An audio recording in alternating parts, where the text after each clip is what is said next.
And we're back. We're live. Welcome to the Sports Talk. We're not live though, are we, Ben? No, because we are going to edit this before we put it out. So. Yeah. Again, you're saying things that shouldn't be said in the podcast, and we've only just started. Welcome back to any of you viewers who are unfortunate enough to come back to the Sports Talk podcast. How you sat through that first one, I don't know. Everybody that I knew was playing it to me, and it's just horrible to listen to. It really is. From a listener, it was tough. It was tough. And here he is. The long, I would say longer awaited guest, but the letdown is back. He's here. The COVID letdown is back, boy. Here he is. He bumped on the last one, but he's here now. He's here now. That's important. Oh, how are you, mate? I'm you good. okay? I'm fine in the safety of my own home.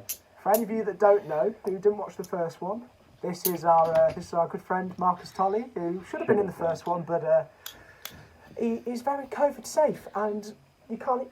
Don't make it out like we're not COVID safe. You can't be. Yeah, no, we are, but Marcus was just. This was bad on us. Anyway, let's just move on to sport. Let's stop the waffling. In fact, actually, I was talking to one of my friends about it. I was talking to. I won't say the name because she's a shy girl. She wouldn't want to be known. She was saying that she was listening to it, and the first 5 minutes was pure waffle. It was, but that's what you would come to expect. But it's a podcast. That's what you expect with us. No one wants to. No one tunes into us and thinks, "Oh yeah, let's have some good sports analytics." A well thought out debate. Surely not. from these three, not a chance. But let's dive straight into sport. And a request from last week's podcast was that we would have a sports recap, a football recap. At the start of the show. So I've assigned this to Ben. So it could be awful. It's gonna be great. One end of the spectrum. Well, we'll find out now. Not in the middle. Right, I'm going to start off the football recap with I have just came back from watching Leeds United get absolutely smashed 3-0 by Tottenham, and I want to discuss Bielsa ball. What's everyone's opinions on Bielsa ball? Because I'm going to save mine because he's been given his plaudits and he's been given his criticisms. So I just want to hear what you guys think about it. Can I just put in there and say I don't think he's been given the fair criticism though. Why's right? that? And no. This is because Bielsa plays a style of football which I love to watch because there's goals guaranteed. You're guaranteed goals. Well, except for Tottenham today. Well, no. I mean, there's going to be goals I know what you mean. either end. So if you put a bet on there's going to be at least one goal in the Leeds game, the odds must be absolutely atrocious at the moment. But he doesn't get. He can. I think I saw something on, and I don't want to shout him out, but I think I saw Roy Jennings on, I think it was the kick-off, and he said, Bielsa doesn't get the criticism that he deserves because he plays a style of football where it's attractive, but he's vulnerable at the back. Naive. It's so naive. One thing I would say is I like the system, and we've seen that it can work, and it can work against big sides. But I think if he improves the quality of players he got, especially at the back, because we saw a lot of mistakes of passing it out from the back from the goalkeeper and the ones that are playing in the centre-back sort of roles, then they do look vulnerable. Because Man U proved it, they win the ball in midfield, you score. Spurs proved it. It's fun to watch though, it's brilliant to watch. Attacking-wise, he doesn't need more quality in players and he doesn't need to change the system, but you need to shore up defensively if they want to be a solid mid to he just needs a solid team. As soon as he's... I think. This is the problem with it being on Zoom, by the way. We're going to be talking over each other quite a lot. We're going to be going, that's going to take at least 10 minutes. Monty speaking over someone? Surely not. Not a chance. Not a chance. Anything else happening in the world of football this week? Go on. It's not just Spurs Leeds. My team. The Red Men. The Red Men against the Toon. Boring 0-0 draw. Oh, that must be disappointing. We've had two draws in a row against teams where we should be beating them, against Palace and Newcastle, and their keepers. Klopp needs to find a way of beating teams who are very, very poor at the moment, because Newcastle are very poor. We just need to find a way to break them down, because Klopp doesn't know when you have 10 men behind the ball defending. He doesn't know how to come against it. But I think this is the same sort of problems that Pep ran into. That you can dominate the game as much as you want, you can get that many chances, but if the ball doesn't go in the net, you're not going to get a result. But you can have 85% possession, but if you don't score, you don't win. Yeah. It's Pep ball, it really is. Pep ball. Pep plays Pep plays a lovely style of football. Fraud ball. To watch, but he's just gone on about me interrupting people. Now he's done two there in quick succession. My fault for mentioning Pep. That's always going to set Ben off, isn't it? No, you can't mention Pep round me, mate. Yeah, that's always going to What set do you expect, mate? Set off alarm bells. You've just come on, and before the podcast you said that Liverpool have signed someone as well, haven't you? We have. We've just gone to sign a centre back. Right, we're going to talk. You don't know who he is? No, we've signed a guy called a young defender called Botman from. That is his name, Botman. It's quite a funny name, to be fair. From Botman, that's great. We've just signed him. Get that on a t-shirt. He's a young 20-year-old from Lille, Opposed to and an he's old basically Van Dijk's protege because he's from the Netherlands. Tall, 6 foot odd. He looks class, to be fair, but on those on the YouTube compilations, you know what everyone does. Before, like, some little 18-year-old signed for Liverpool, we're all on best skills and highlights. So I've watched a load of them gassing him up, and he seems all right. He makes one tackle as in a compilation reel. That's the kind of player he is. He's just like, he's not had that much experience, surely. Well, he's just played against PSG and he's just kept a 0-0. So he's got the ability. It seems like he seems all right. So whether he's gonna keep us defensively solid, whether he's gonna partner Fabinho, Matip, we'll see. But I think he's got the ability. I know he's 20 years old. He's got the ability. Just see how he goes. And anything else in the football world? I mean, it's just. Go on. Yeah, we're just going to ask this question. This is just going to be a Football World podcast. We're just going to keep banging on to Wills about it. Anything else? Come on, Ben. What in the? You should have done your research, mate. What in the signing world? Well, on the signing world, or you just mean like in recent events? Oh. Because we had some great times in anything, mate. Any football. We've got a football group chat. We've got a football group chat which is based off our pro clubs team, and Aston Villa. There's a lot of Aston Villa fans in it, of course, and there's a Man United fan. And when Villa were playing Man U, we had a running commentary of the whole game, and it was absolutely brilliant. It was enjoyable. I loved it. I think. So for those of you who don't have Sky Sports, if you get added into this chat. This chat, you can basically just have it spelled out to you. Well, I watched the game and I was very intrigued at the attacking midfielder battle between who's going to be better, Bruno or Grealish, who's going to make their mark as the best playman in the Premier League, playmaker, barring KDB, of course. But I think Bruno Fernandes just proved why he's... Yeah, but he's a bit short on form at the moment. Well, yeah, but we don't talk about that. We don't want to talk about that anyway. That's a debate to be had another day. Bruno or KDB. We'll save that for another podcast. Bruno, okay, let's not speak. We need some topics. We need some topics to keep for other podcasts, because otherwise we'll base ourselves out on 3 or 4, and then we'll just be talking rubbish. Exactly. We do that anyway. Let's be honest. We do that anyway. Right, but lovely recap there, Will. Thank you very much. Well, I was just gonna say. Sorry to interrupt. I was just gonna say.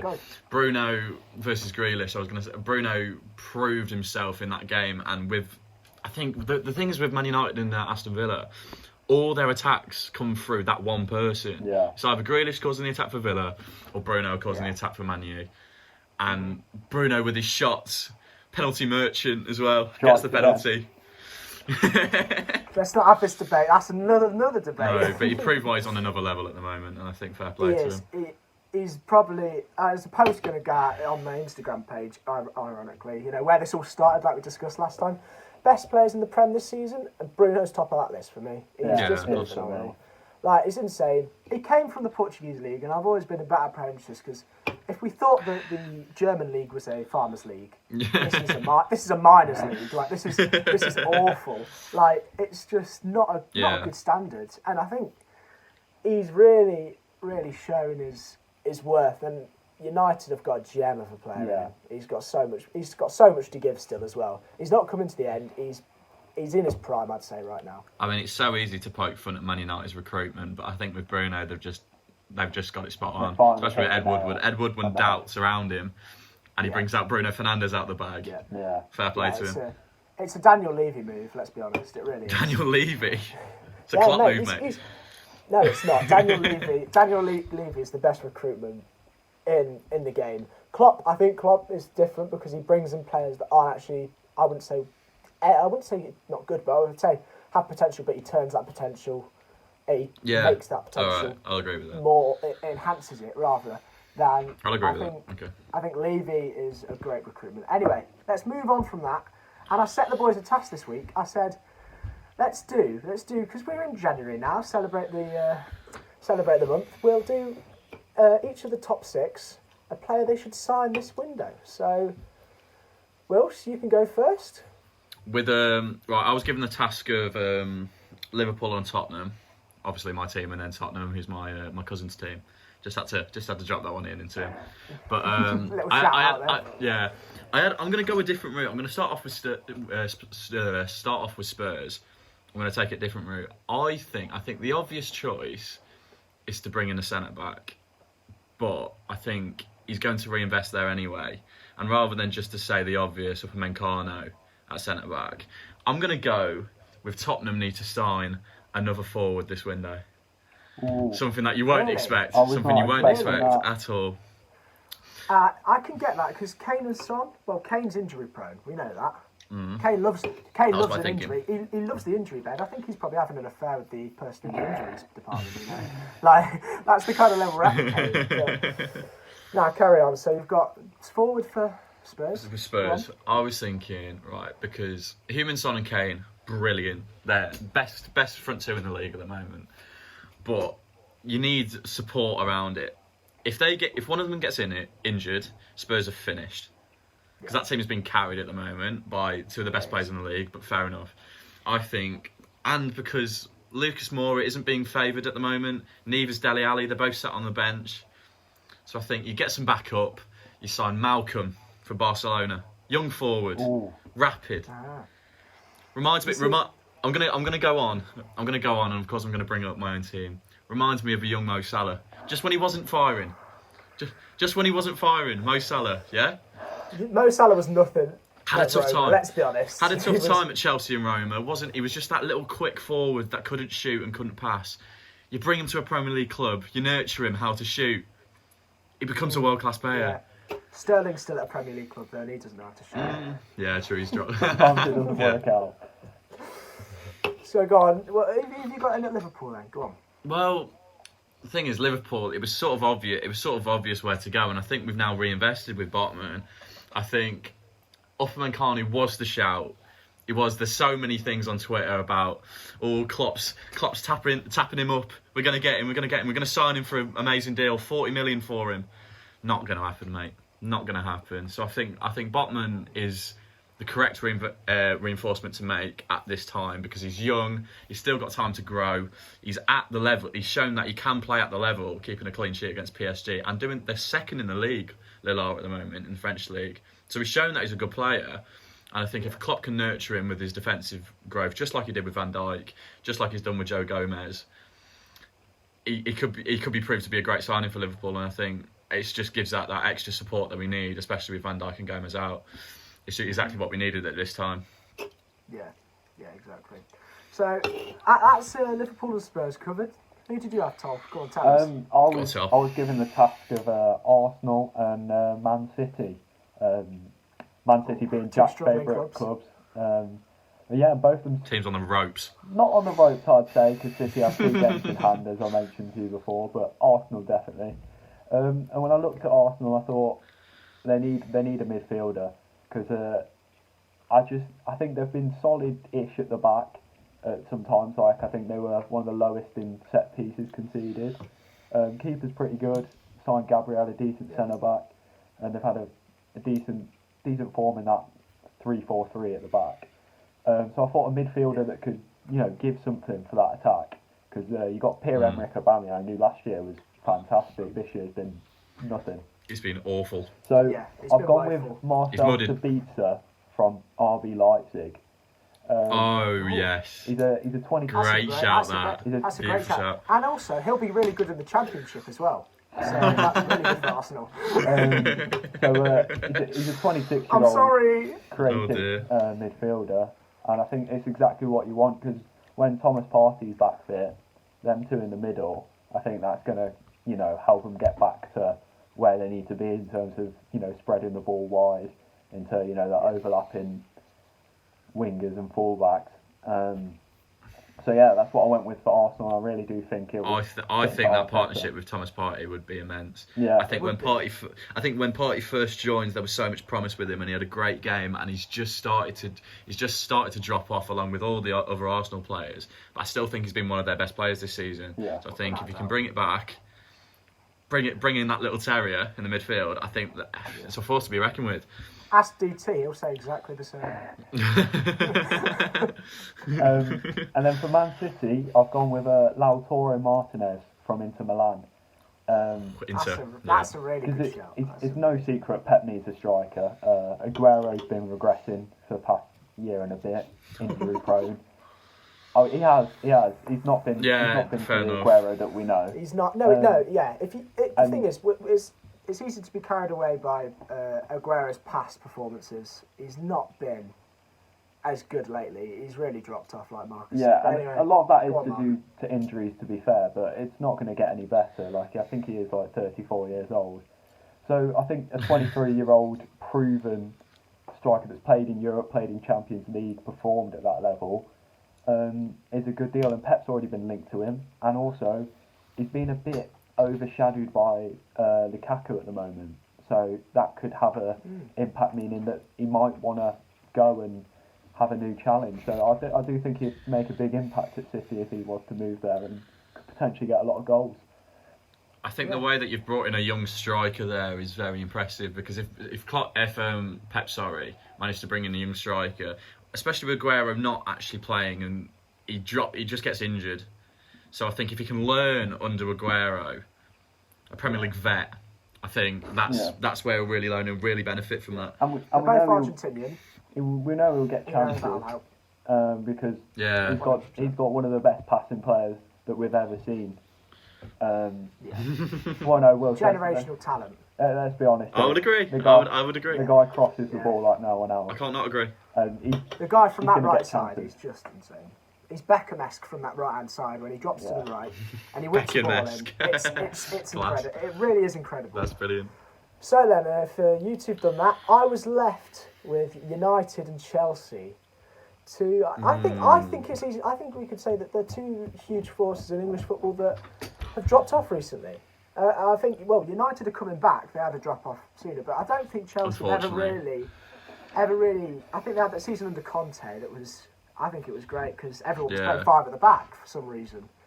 And I think after that they've really struggled. So I'll go Chelsea first. And me and Marcus actually had the same person for... You had it for Arsenal, didn't you? Yeah, but I changed it up a bit.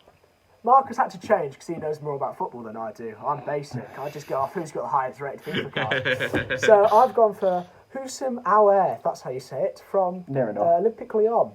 Is that the one? Yeah. Lyon. That's the one from Olympique Lyon. Yeah, I've said that. I'm never saying his name again now. I'm just going to refer to him as him because I don't know how to pronounce it. But Houssem Aouar, I've watched him a little bit and he's top draw. I think he is. I think he's young talent. He's coming through. He's just... I think... Who does he remind me of? I don't know. He's a bit David Silva-esque. And I know that is nothing like David Silva because David Silva's top player, Premier League legend, right? But so you can't compare the two. Yeah. But he reminds me a little bit of him. There's shades of David Silva in him. I think he'd be a top shout for Chelsea because I think Werner will eventually kick on, and I think Havertz and Aouar together, or whatever his name is, I still can't say it. That's not going to help. Do you want to repeat that? Havertz and said player, I think when Havertz finally... I think he's a bit too... I don't think he's physical enough for the Premier League yet. I think he's really struggled, so I think they'll be really good together. He's been very poor. I think he's been one of the flops of the season. He has.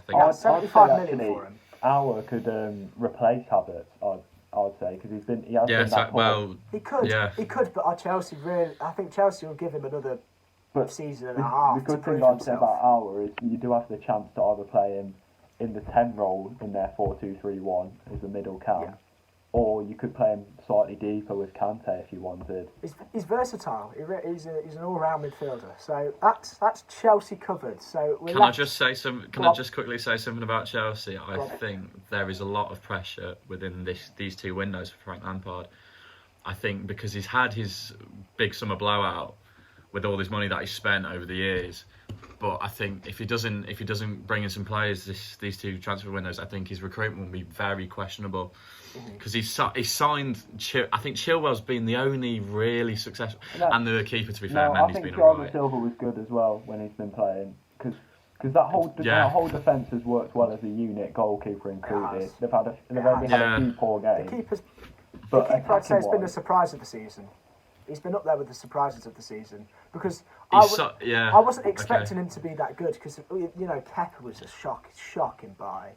It was just awful. Like, I think his final straw was it against Arsenal? Was it where he basically gave them the win, and it was like the 2 goals, 2 goals gave them the win, and it was like that's it. You've had that's your final lot. We've spent 75 million quid on you, so we're going to give you another shout. And Frank gave him that, and then that was it. That was gone.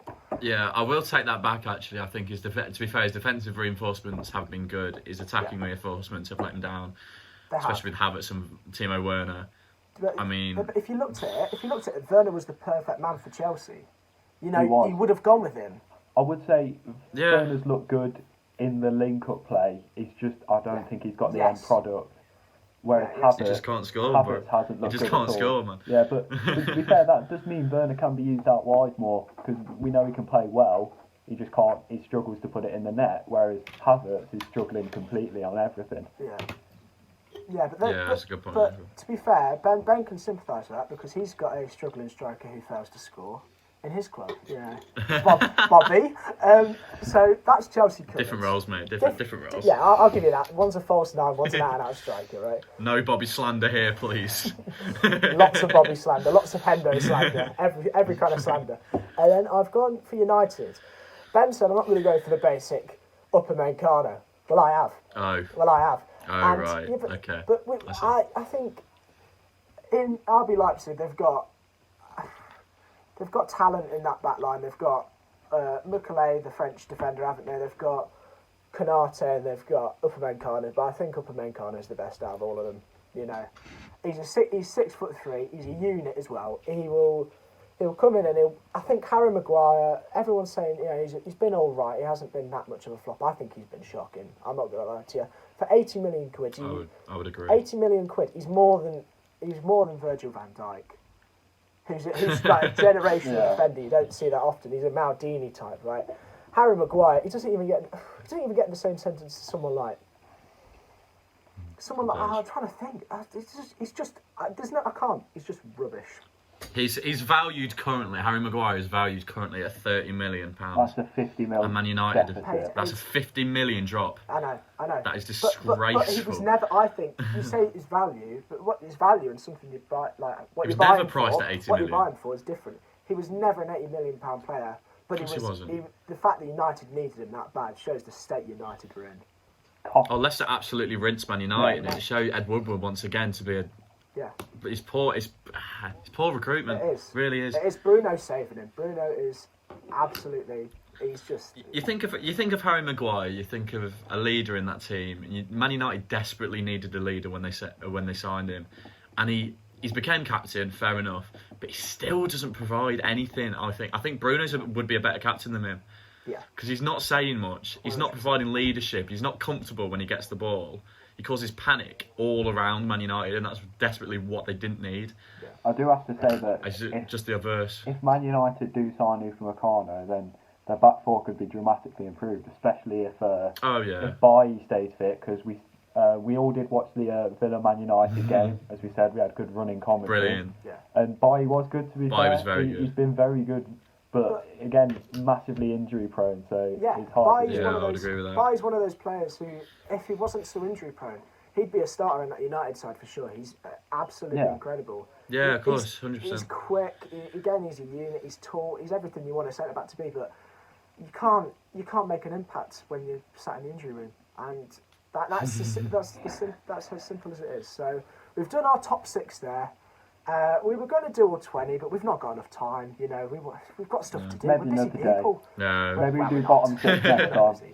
We're not busy at all. So we started off last week with Formula 1, and we're going to go on to it now. And I let Ben say season review, and So Ben's done his, I've done mine. Tolley didn't get the chance, and Tolley's got into his F1 recently. And to be fair, I think he knows more than other people who've got into it Recently, don't be having that. Tom. Don't be having that. That's a bit of a jab. That is. You're a casual, bro. What I mean by recently is I didn't know that he was into his F1. It's only this year I've discovered Tolley was into his F1. So I've assumed that, right? So let's not beat around the bush. Tolley, go on, quick season review. I thought it was a good season. I do have in my notes that there's a lot of firsts. He has notes. Oh, he's one upon me and Ben. He's one upon me and Ben.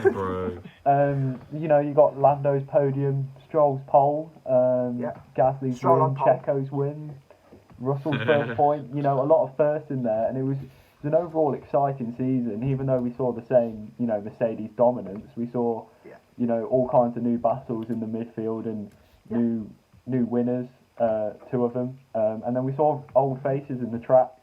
We got Turkey again, we got Imola, back to the Nürburgring, all that kind of stuff is great. And I really did think it was a great season, especially Monza, Turkey and Sakir, all fantastic races that even for non-F1 fans were brilliant. And I think that was a key thing for F1 this year, is that it was sport that was consistently on when it got going, and that meant a lot of people tuned in to watch it. It was one of the first sports back after the COVID pandemic.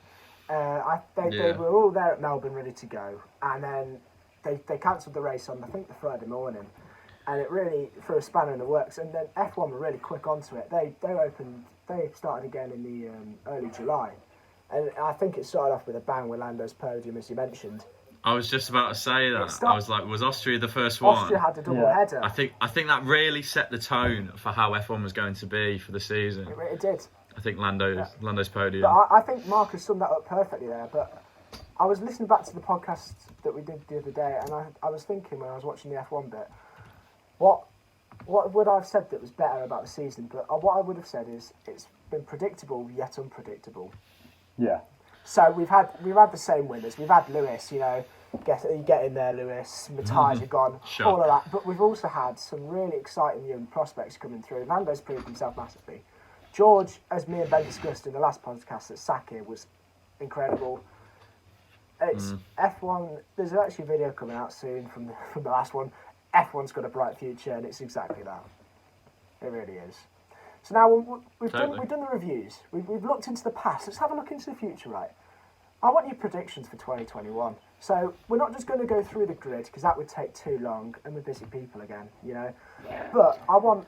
Who do you think is going to be the most improved driver next year? I'll start with you, Ben. Go on. Most improved driver. I'm going to have to go with Lando Norris. Really? Quite an obvious shout. I think for next season.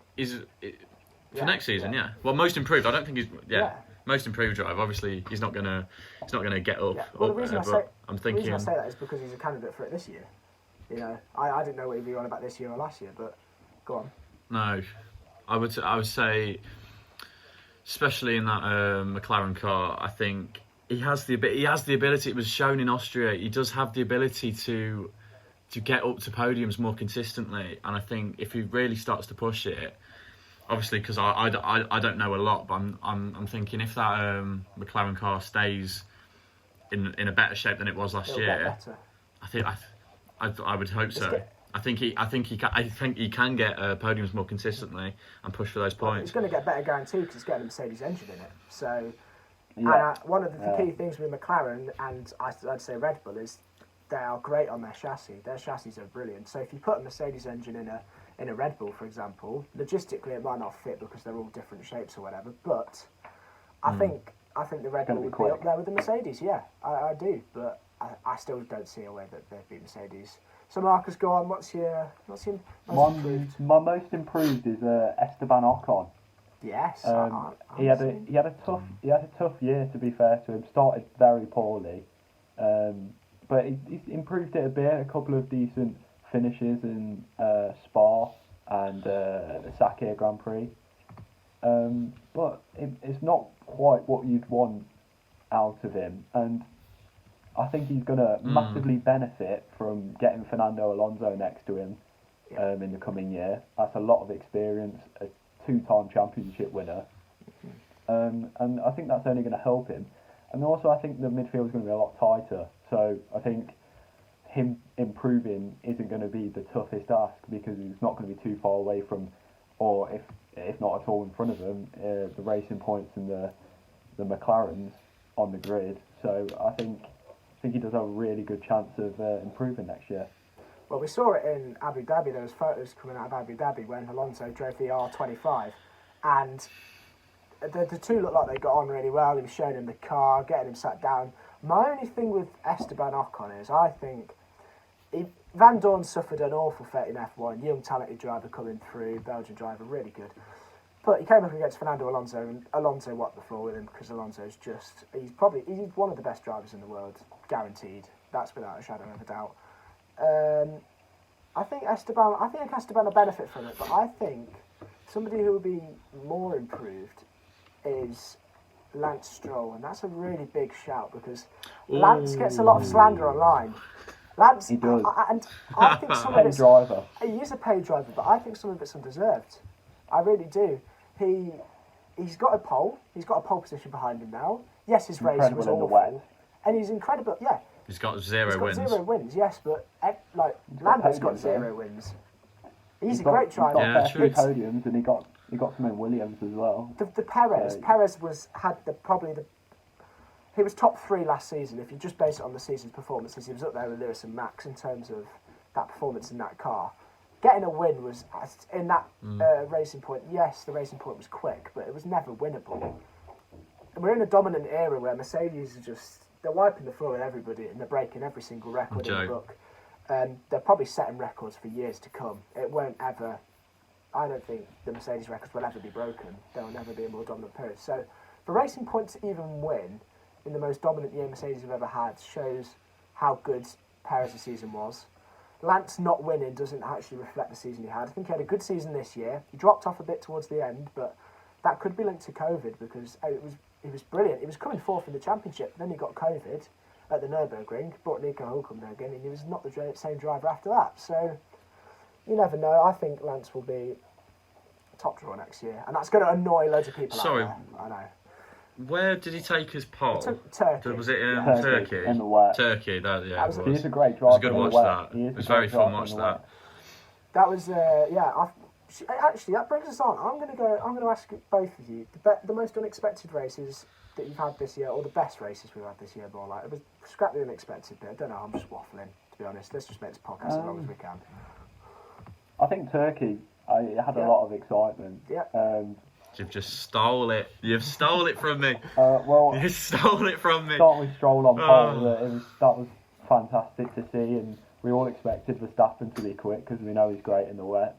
He has been since he was really young, and then he had his spin out behind Perez, and Stroll had his drama when he put his fresh inters on and they grained straight away, and Hamilton just cut through the grid, it seemed, and got the win, and I thought it was a really exciting race.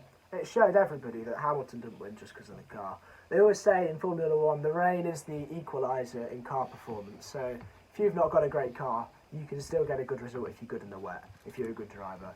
And Lewis showed that because he started 6th or 7th, and it was the juxtaposition of Valtteri Bottas that really showed how good Lewis is.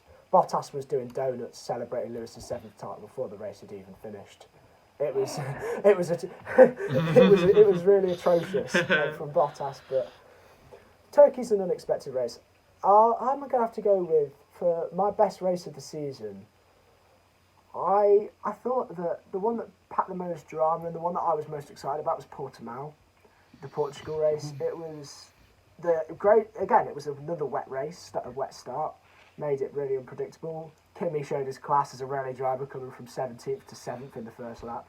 How he does it, I don't know. He's mesmerising. And again, I said it a lot on the last podcast. Kimi Räikkönen is not just a dream podcast guest. If we get him on, that's it. The podcast stops. That's the last one we ever do. That's the last one we ever do. You can't top it. You won't top that. If we get a word out of him, we're the best sports presenters of all time. No one's managed to do it. So I'd go Portugal with that. Portugal's my best race. So you're saying Turkey as well, Ben? I'm going to say Can you think of Sakir. anything else? I'm going to say Sakir. That's a good shout. I think with Perez, I think everything that surrounded that race, I think with George Russell in the Mercedes, something that brought everyone together. Everyone was rooting for him. And then the mix-up with Mercedes, I think, heartbreaking. Genuinely heartbreaking. Sergio Perez winning the race, unexpected. Ocon coming second, unexpected. Lance Stroll coming third, unexpected. I think it was one of the most fun races I've seen this year in Formula One. I was very interested watching that. Yeah, what was weird about the whole race was the fact that we saw the circuit layout and it was an oval. It was basically an oval with. Oh yeah, it is. And everybody went, this isn't IndyCar, this isn't NASCAR. We want exciting racing, but actually, that circuit should get used again in F1 without a doubt. It should. Like we saw in the F2 race as well. I think we mentioned this in the last podcast actually. Some of the overtakes going into that chicane, George Russell did it on Bottas beautifully, and that just my days. That sent a message to Toto Wolff and said, "Are you sure you've got the right man for 2021?" It really was. So we've done. Sign me now. Yeah. That's what he said. I'm gonna go on a negative spin now. Let's do the biggest flop next year. Who are we going for, lads? I'm going with Sebastian Vettel. Really? Oh. Yeah. You're gonna flop again. I think it's gonna go with a downward trend. He had a worse year this year. We saw him the year before racing. And again, we saw him in 2018. Oh, sorry, 2019. Sort of just edging Charles, and then in 2020 he just getting obliterated. And fair enough, a worse car, but Charles showed that it was movable, and he could put it in an all right place. But I think going to Aston Martin isn't going to benefit him, and I think Stroll is going to do better, and he's going to struggle. Yeah, I'd say Vettel will do better this season. I think he'll show again. He's a world championship driver. He's one of the best on the grid. But I don't think he'll be the same Sebastian Vettel as we saw before. In those Ferrari days, the early Ferrari days, he was top draw. He was. Yeah. Many would say he was better in those days than he was in his Red Bull days. And I'd have to agree. I think Vettel was class in his Red Bull days. He was a great prospect, but Ferrari was really where he was at his best, and he went. It went unjustified the fact he didn't get a world championship with those Ferraris. It just showed the dominance Mercedes had. And also, I had a bit of doubt when Marcus watched the podcast, right, the first one. But when Ben's phone alarm went off, I knew that he'd watched it because he went, "Oh, not again, not again." Did you just set an alarm mid-podcast? Yeah, just to annoy everyone. So just to wake everyone up. Go on, Wills. Flop of the season. Can I say Vettel as well? I'm not original. Yeah. Can I say Vettel again? I think it's been. With Marcus twice. It's fine. I didn't agree with him the first time. You agree with Marcus on Turkey? Oh no, you didn't. You went Saka. Yeah, exactly. I was strange to go against Marcus because he knows a lot more than me, but I would have to say Sebastian Vettel. I think he gets very, very angry. I think he tends to blame. Obviously, with the Ferrari car, it's not the best car in the world. Let's be honest. The downfall in Ferrari has been evident, but I think with Sebastian Vettel, I don't think he'll get any better with Aston Martin Racing. I think that move that you could say. Would you call it a downgrade? Would you call it a downgrade from Ferrari at the moment? Yeah, in terms of it's in terms of brand, of course. Yes, of course. Ferrari's the biggest brand in Formula One. No, yeah, but at the moment with their performances, I think that the downgrade from Ferrari to Aston Martin demonstrates him as not what he used to be, and I don't think his form will return in 2021. No, I'm a bit shocked by that because I think Vettel's going to have a good year. The person who I don't think is going to have the best, well, not the best year, I think he's going to have a pretty awful year, is Antonio Giovinazzi. He proved at the end of the season, I was surprised because Antonio's always been a very, how do you put it, a very out there driver. You know, you can tell by just looking at him. He's very eccentric, and I quite like him for that, to be fair. You know, each their own. But I just don't think he's got the mettle. I don't think he's got the minerals to do it. He's good on the first lap. Fair play to him for that. I'm good on the first lap on Formula 1 video game, for example. So, and I'm rubbish, so that doesn't prove anything. That does not prove anything. He will. I think they should replace him with Callum Ilott as well. I think that's going to happen. Callum Ilott's been proven for years. He's a top driver, and the fact he's missed out on a seat because Nikita Mazepin's dad is a billionaire is, quite frankly, just shows how F1 needs to change its attitudes towards it. I think that's why Red Bull's really good, because they give these drivers who don't have the financial backing that Nikita Mazepin has a chance. It's a really good program, and now they're all doing it as well. So Mercedes have got their junior program. They did it with George Russell. He's the first example of Mercedes juniors that are coming through, other than Esteban Ocon, who isn't quite at the level, I wouldn't say, of George. But anyway, let's move on very swiftly. And we didn't do this in the last podcast, but let's go to rugby. We had a lot of people commenting. Let's have some rugby stuff on there. So, rugby shows. Let me just say this. Marcus Tolley is a good rugby player, right? And it pains me to say it. It makes me go. It gives my spine a little bit of tingles down it. He's a very good rugby player, and he knows his stuff. I'm okay. I kind of know my stuff. And Ben, go on. Say it. Ben's awful at rugby. I'm a great rugby player. He's had a go in PE and he thinks he's great, but we'll let him have that. I was reserve fullback in at PE. Reserve. Yes. Can we just focus on the reserve in PE? I was reserve fullback. Yeah, that's just because you can catch. That's the only reason. Let's be honest. So we've got the Six Nations coming up, and I think it's I love the Six probably Nations, the best. man. It's a great tournament.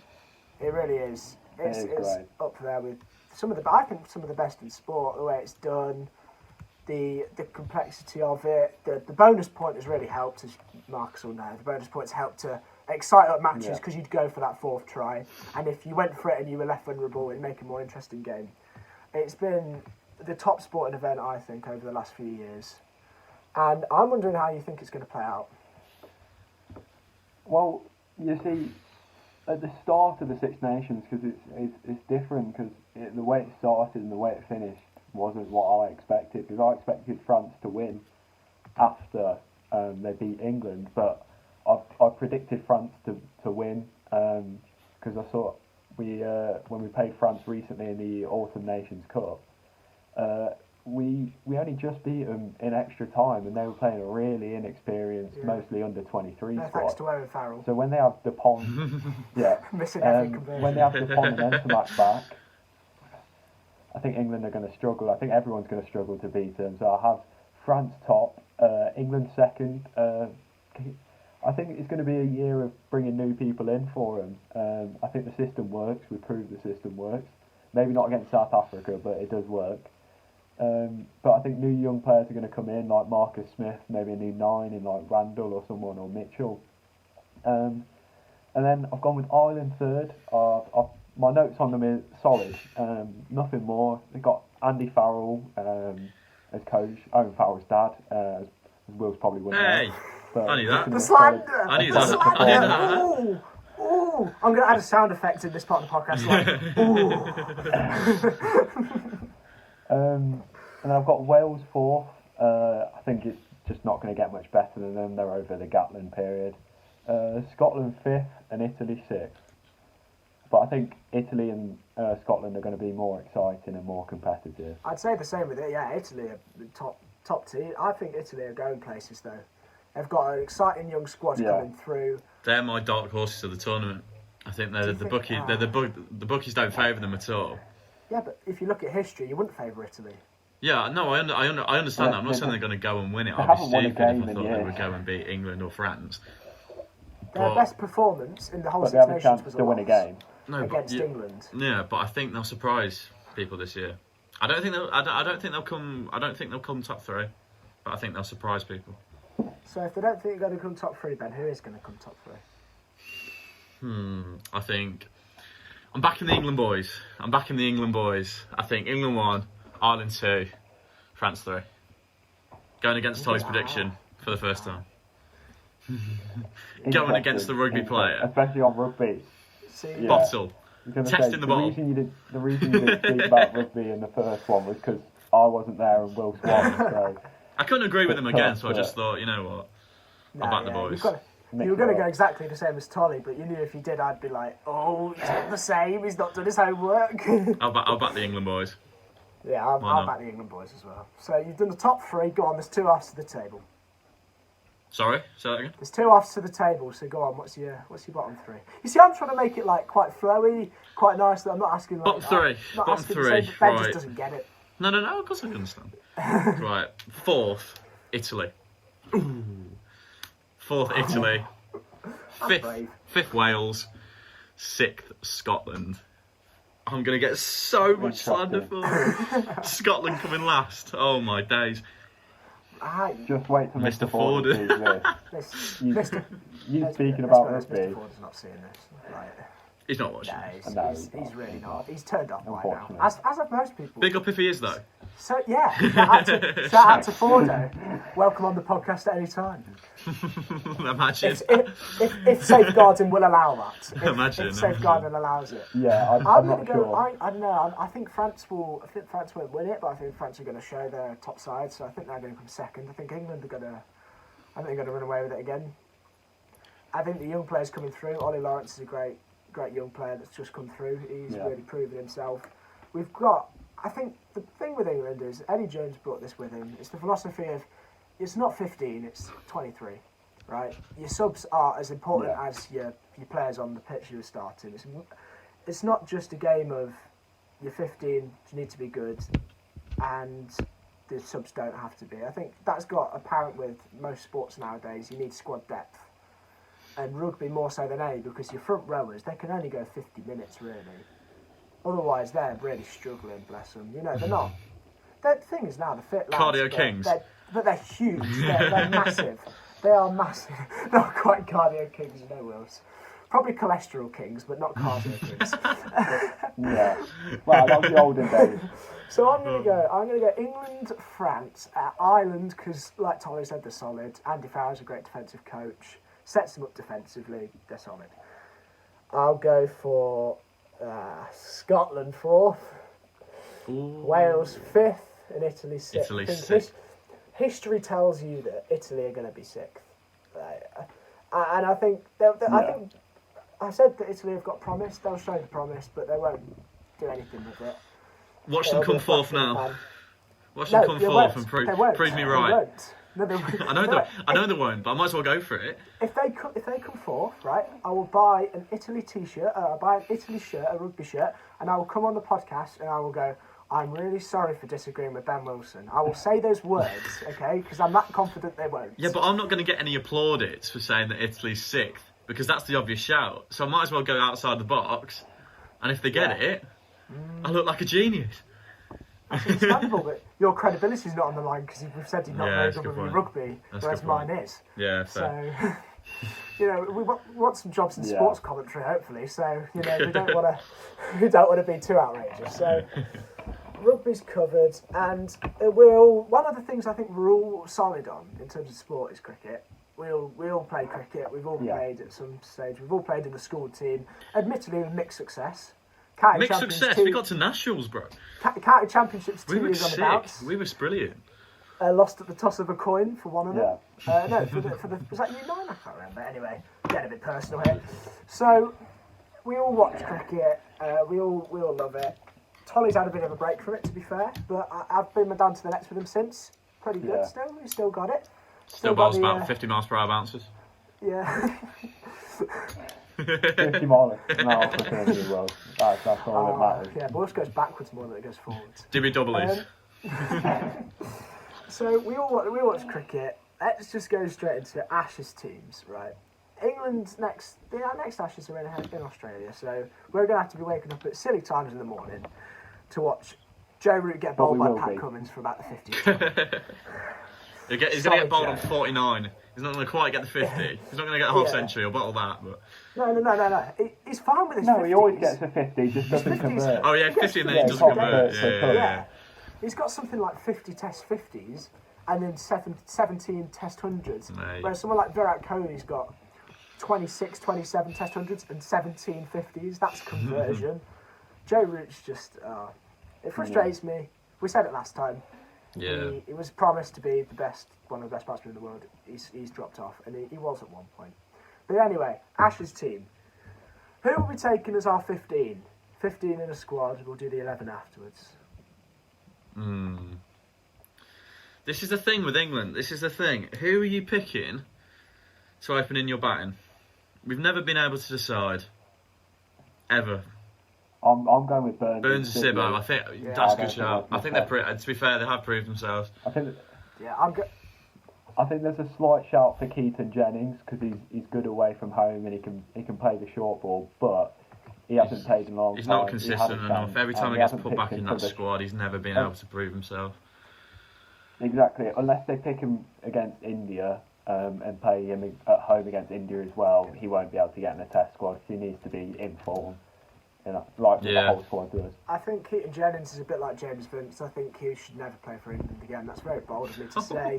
They both had plenty of chances. They've had a plethora of chances to show their worth to England, show if they've got the minerals to do it, and neither of them have. Keaton Jennings has got two Test 100s, got one on debut, got one in Sri Lanka. He's played something like 20 tests, and if you've got 2 Test 100s in that, you're not good enough for Test cricket. I'm sorry. He consistently gets out for low scores, and I think is one of the reasons why Joe Root's really struggled. He hasn't had the opening pair. You look at Australia; they've had a decent opening pair. They had who did they have for a long time? They had Warner and they've got Warner and Burns, Joe Burns now, or Marcus Harris.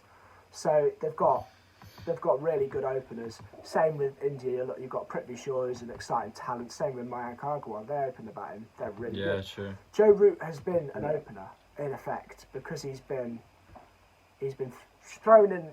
He's batting 3. Exactly. Yeah, he's batting 3, getting in coming early. in the 5th over against the new ball. That's not Joe Root's role. Joe Root was one of the best batsmen in the world when he's batting 5 for England against the spinners and the medium pace bowlers with no new ball around. And he can score 5 runs and over off him. I tell you what we should do. You can tell me if this or we shouldn't do this. Should we just go through all our teams? Should we just go through our predicted team? What team do you? Yeah, and then we'll so Monty, Tolley, me. I'll say our predicted team, and then we'll go why we think that, and then we'll discuss it after. We'll go 11, and then we'll do 4 subs. Do you want me to start? Yeah, we'll do. You can go. Yeah, go on, mate. Go on. All right, I'll go. Roy Burns opening. Dom Sibley played very well for Warwickshire. Very good player. Number 3. You can't look past that, Corley, can you? Can you? 267 is a massive score. Not a chance. Massive score. I think he's played well for Kent, and then obviously that huge score of 267. I think that's brilliant. He's proved his place. Rooty obviously goes. Stokesy obviously goes. But do you have Stokes 5? I have Stokes 5, yeah. Rooty 4. And I'm only putting him 5. Right? I'll tell you why I'm putting 5 is because I'm not relying on him so much as a bowler. If you've got bowling heavy, then it's fine to put in 5. Yeah, really I'm not relying on him as a bowler. I don't think. Yeah. Ollie Pope, I think goes. Yeah. Ollie Pope for Surrey. Yeah. I think mate, it's your team. All right. Your team. What towards after? Wicket keeper Ben Folkes. Ben Folkes. Yeah, I know. Controversial. Sam Curran. Sam Curran goes. Jofra Archer. Ollie Stone, I think goes. Ollie Stone and Stuart Broad. I don't think Jimmy Anderson will be fit. Are you not playing a spinner? I think you've only done. No, I'm taking Rooty. I'm taking Rooty as my my spinner. You know what? A few years ago, I'd have said you're silly for doing that. But Joe Root's a better spinner than he is a batsman at the moment. Genuinely, he comes round the wicket to right-handers and he fires it across them. Some spin, some don't, and he's top draw. He really is. True. Go on, Tom. Right, I'll go through mine. I've got Burns, Sibley, Crawley, Yeah. Root, same as Wills. I've opted to Pope in have at Pope five, in okay. at 5 because I do want Stokes. I do want Stokes to have a bowl because he works in what I'm going for. Stokes at 6. At 7, I've gone with Bairstow. No, I've I knocked think him out. he's a great batsman. He's good with the gloves. But I don't think Folkes has played enough Okay. yet. And I don't think Butler's quite there. But we're going to get to see Bairstow play in Sri Lanka. He's going to play in the India one, and he'll probably play at home at India as well. So let's hope he does well batting. 8, I've got Don Bess. He's my Don spinner. Bess. Ben forgot about him. he's Didn't a do his young own lad. work. I like him. No. I don't- looked I don't- past I him. don't- Yeah. I didn't forget about him. I just looked past him as a bowler. I'm the same. Yeah, I think he's good, and he does offer something with the bat, which I think we're going to need. If we're going to have a few bat Without a collapses, shadow of a doubt, we're getting probably batting better. collapses in We're, Australia. Eng- we're England, remember? We don't bat well in Australia, mate. We don't bat well anywhere. Archer and Broad, and then 11 I've Yeah. got Wood. Now the reason I've got Wood and Archer is Just absolute pure wheels. pace. Yeah, and you do get success from bowling short in Australia, and we haven't had many pace bowlers, pure pace since when we had Flintoff and Simon Jones running in. So that's why I've got Stokes a bit deeper, because I think if you get 4 people that can absolutely, 3 that can absolutely send it down in the close to 90s or above, then you're going to take wickets. So that's what I've gone with. What have you gone with? I'll say, okay, I'll go through. So I've got the same top 4. I've gone Burns, Sibley, Crawley, Root. I think Root's better at 4 than he is at 3. He's a bit more sheltered there. It suits him True. perfectly. I think Pope's a great 5. He really provides. I think he's a talent for England. He provides that stability. He can bat different ways. We've seen him get a century. I think that's a real measure of a batsman. If you don't get a Test 100 in your first, I'd say 8 tests or so, I think you got. You're out the door. Honest. Yeah, same. That's why James Vince hasn't. He's always underperformed. Well, you're not You're going to be not world gonna class, be. are You you? need to, if you you don't need to be get able one to in. score 100. It's not about making 50s, and it's especially in Australia. They pile on huge scores. They're 500 plus, right? You can't score namby-pamby 50s. You get in, you're getting in. Hamby-pamby 50s. Namby-pamby. That's going to go down a treat. How many That's what we're going to call the episode, namby-pamby. Oh dear. So I've gone Pope 5. I've gone Stokes 6 because I want him to play a bit as a bowler because I think he's the kind of player if you haven't got a wicket in a while, you throw him the ball and you go. I don't think you can rely on him that much as a bowler, especially in Australia. He's underrated as a bowler. I know he's No, underrated, but but I don't I'm- think you can I'm- rely. I'm I thinking don't. short. I don't think he's. He is I don't think he's the option there in Australia. I'm thinking short. Yeah, I guess you spells. protect him in That's that what way I'm because thinking. obviously, like you said on the last episode, Jack, you tire him out as a bowler, he's not going to be half as effective as a batsman. No. I think if you bowl him in short shots to get a few wickets, then Yeah. I understand that. Okay. It was used perfectly in South It makes Africa sense. when we played South Africa, and I think we needed Yeah. 3 wickets Yeah. in something like 10 overs to win. Stokes came on, did the job. Mm-hmm. Absolutely did the job. He's top drawer as a bowler. I think I'd go as far to say he's England's best ever all-rounder. Ooh, that's controversial. That's controversial because we've got Flintoff and I'm a big Freddie Flintoff. I am as well. Who Look isn't? at- Who you isn't? look at the records. Who Flintoff, is it? Yeah. cracking. We said it on the last podcast again, man. Cracking lad, dream Legend, podcast mate. guest, Absolute legend. hero. And one of the things I rate him for, he's really turned Top Gear around. Yeah. No. But we don't need to get into that. So Flintoff, yeah, he's good, but I'd say he's better. I'd say Stokes is better than him and both of them because the record speaks for itself. I just think that Flintoff had a massive impact. There's no doubt about that when he first came in, and he had series where he would dominate. I think he had that 05 Ashes, of course, where he was amazing, top player. But he also had series where he didn't do a lot.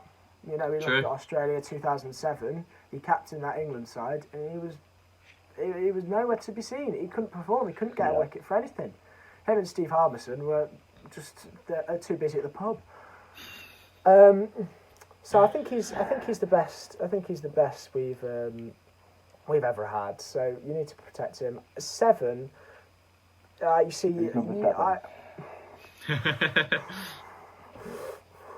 the problem is Ben Folkes is a better wicket keeper. I think with the gloves he's the best. So As a batsman, I think he needs to be given more of a chance. So there it is, Ben Folkes. That's why I put him in. Perfect time to prove himself. Ooh. Make or break in Australia. Exactly, let's have it. Exactly. Yeah, but let's have it. Make or break in Australia. Prove yourself, mate. Exactly. I do definitely think though he should get a lot of game time. So why not in Australia? Perfect time. Nah, throw him in. No. Yeah, no, but what I mean is he needs game time before that, I see. so we can. I would agree. Because if he's terrible, we're not 8, throwing him in. I'll go for. I want to go Don Best, but I think you need a spinner. I think you need a wrist spinner. So, but Mason Crane's not ready. It's a hard one because Jack Leach. You're wild to look past Don Best for Jack Leach. Sorry. No.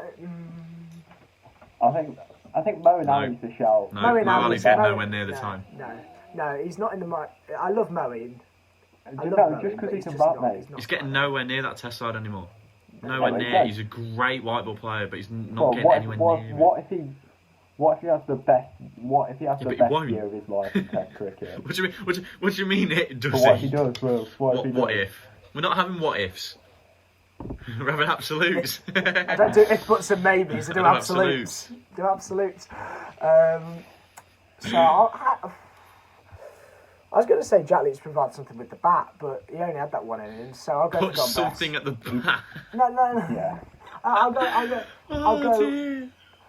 go for. Surely you put Don Best in then, if that's your argument. And then you see we've got 3 more quickies. I think you need to go pace in Australia. I think Broad is one of the best abroad bowlers we've got. Ironically, it's in his name, Broad, but love him. Top draw. Just got engaged, actually, Stuart Broad. Saw that. Shout out to the boy. If you're watching, congratulations. If you're watching. He's well not. Done, He's really not. So, Stuart Broad, I'd have him at 9. I think he can bat when he wants to. I'd go Jofra Archer and... you can't look past Jimmy Anderson. It's so hard, it's so basic, but you can't look past him. I prefer not to speak. You're a Lancashire fan.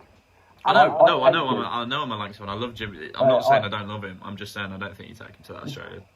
I just think Joffrey's never been outed in Australia for England at all. So, and he's played white ball there. He's brilliant in the BBL. They love him. He's good on those hard pitches. He can really bang it in. Joffrey's a certain. I think that's all we need. You see what I think you take Mark Wood, you see, because he was great in South Africa, and I think Jimmy's just going to be slow, and we know that Kookaburra doesn't have nowhere near the swing that the Dukes does, and he has struggled in Australia before. This is why I left. Struggled there before. I love him, but he doesn't make that Australia team. So I'm thinking Wood. Because I think for the same argument that Archer's banging it in, I think you've got that exact same thing with Mark Wood, if not a bit more reliable. Yeah, but I think Jofra Archer is. He got criticism this summer that he didn't deserve. He got criticism based on his pace. Yeah. Yes, but Joe Root was bowling him in like 12 over spells. If you think you can bowl 90 mile an hour for 72 balls in a row, you're ridiculous. You're getting fired up. The thing with Jofra Archer, he needs motivation. You get Jofra in the zone with motivated, he will bang them out as quick as you like. Labuschagne and Steve Smith have not been the same since. Steve Smith hasn't been the same since. Labuschagne's been good. Short Steve Smith hasn't been the same since. Let's respect his South African roots. Labuschagne. Okay, Ben, if you're going to say it properly. Don't be racist. So, we'll move on from cricket. You know, I think we've done our 11s. We've not got enough time, right? We're a bit compromised. We've waffled. Hey, who'd have thought? Who'd have thought we'd waffled? So let's What do you let's expect? talk fighting, and then we'll go on to some questions. Yes. We'll do this quickly because I don't think it deserves as much attention as the other fight we've got. Logan Paul, we touched on it. Logan Paul and Mayweather. Right. Okay. We touched on it last time. I just don't see it being an enjoyable fight. I think McGregor's going to be. It was one of the best strikers we ever seen in any form of fighting, and he could. So you're not paying the £25 pay-per-view for it? And absolutely not. I'm not paying. He won't it, because they illegally stream It's going to be a long fight, and it's going to be like listening to me for about 20 hours. You don't need 20 hours of that toll. 20 minutes. Probably not the best. This podcast will be enough. But yeah, I think it's going to be a boring one of just Mayweather being. It's not going to be. I think Logan Paul does have some skill. He does have some skill, but it's just nothing. It's just not even comparable. You can't even speak about it. It's that ridiculous. But yeah. he's. It's hard to touch on with respect to Floyd Mayweather. I think Joe Rogan said this. I think in an MMA fight, I think Logan Paul does it. Generally think Logan Paul beats him in an MMA fight, but it's just not. It's not. But Floyd. Floyd's an idiot. Floyd's an idiot, but he's also smart. He's a wrestler, Logan Paul. He's never going to get. I don't think he'll ever get in an octagon. Yeah. I don't think he's that silly because he's just damaged his reputation. Remember when he was talking to McGregor about he was like did loads of Instagram posts with him in an octagon, like walking around saying this is my octagon. I want Conor McGregor. Oh my days, that fight would be. It's just for show. It's just for show. No, it wouldn't even be unreal. It'd be quicker than Jose. No, it wouldn't be unreal. It'd be like 3 seconds. It would be a Masvidal on a. It would be a Masvidal on a Cowboy, wouldn't it? It'd just be over instantly. So I think we've given enough attention to that in terms of 2 minutes. That's all it deserves. Because Floyd is an idiot for getting in there. To be honest, he doesn't. Why should he get in against a YouTuber? He's one of the best ever. He shouldn't have to. Money. It's even if he wins, it's tarnishing his record. Yeah. I know he is, but if he's that good with his money, like he says, Don't need to fight a YouTuber. He'd have to go into this fight. Anyway. So he does love a bit. He does love a bit of money, doesn't he? Yeah, the bigger fight, the fight that deserves our attention is. It's a potential fight, so we can't really talk about it in the same way. It's happening. It's happening. Khabib versus Georges St. Pierre. The two respected. I think we can both agree that they're the best two ever. No. Yes, I would say so. GSP and Khabib are on another level. So. I think John Jones would be in that conversation with a few less allegations and a few more wins at heavyweight when he actually goes up. If he wins the heavyweight belt, then I'll happily revert my decision. But I think I don't see that happening. He had potential, but he's staying at light heavyweight. But in terms of sheer dominance, well, Khabib and GSP fought killers. I mean, nothing against the people in the lightweight division, but you've got Conor McGregor, Dustin Poirier. Versus Dominic Reyes, and then John Jones is fighting Dominic Reyes and Anthony Smith, who's currently losing at middleweight. It's just not comparable at all. I don't think the opposition. So I think Khabib and GSP are the top two. Yeah, but it's hard to judge who's going to win because they're both two different fighters, two different styles. George is an all-round master. You watch his fights, he can do everything. He's like I said before on the last one, his head kicks are insane, his kicking game is incredible, but he's an all-round fighter, he can grapple on the floor. But if the ground goes to the floor, if the fight goes to the ground, there's only one way I see that. Really? I only see Khabib, because everybody who's come up against Khabib has been dismantled. He doesn't look like a strong guy, but the way he manhandles. But George St. Pierre is known as one of the best. I would agree with you, but I don't think you can discount him that easily. I think GSP is known as one of the best wrestlers the UFC's ever seen. So that would be the most interesting part of it. Who wins that individual battle on the floor? No. Yeah. I think Khabib wins it, but he doesn't keep him down. Like, when we've seen he's before, ragdolled every opponent he's ever fought. Minute and a half in putting someone on the ground. Yeah. And then for that entire round, they're on the floor. I don't think that happens, but I think when Khabib gets him on the ground, he'll do some damage. And obviously, I think George will want to stay up as much as he'll back his wrestling. You don't take Khabib down because what he's shown against striking. Justin Gaethje. What Khabib's shown in his last fight against Justin Gaethje, he's not just on top. Yeah. On the bottom as well. He literally got Gaethje in a choke, dropped to his back, gave Gaethje the dominant position, and tapped him out. Like, that was incredible. I know that was the best bit of wrestling I've seen in the immense. UFC. The way he got that in, and then he just locked it out, and Gaethje was just there was nothing you could. Did you hear what Khabib said after the fight about the submission? He was like, "Oh, I saw Gaethje's mum and dad in the crowd, so instead of breaking his arm, I just choked him out so it'll be over quickly." He swapped from an armbar to a guillotine just so he wouldn't break his arm in front of his parents. Yeah, but do you know what that is? Do you know why that is? That is because MMA is not about trash talking. Respect, mate. It is not about trash talking. It is about respect. Oh God. Okay, and getting the Dagestan. I think there's one thing we can all agree on with the George St. Pierre fight and the George St. Pierre Khabib fight is that we want it to happen. So Dana, you are watching this. I know you are. Make it happen. We all want to see it. Make it happen. I would give you 50 quid to watch that. I'd give you 100 quid. Nothing above 100 quid. Can I ask who do you think's the favourite? Who do you think's the favourite in the fight? Khabib. I think Khabib just on. 4-year layoff, 3-year layoff. I think last fight against Bisping. GSP's been out for a while, so we know exactly what. Yeah, exactly. So we know exactly what Khabib's capable of right this moment. We don't know what GSP's capable of right now. We know what he was. I would have Khabib to win that fight. It'll be interesting to see, but I think Khabib's probably got to be the favourite. But I see it being a great fight. I'd have Khabib as the favourite, and I think Khabib wins it because George has been beaten before, but it's not a fair reflection because he came back and he smashed those two opponents. I can't remember who they were, but I just know he smashed them again.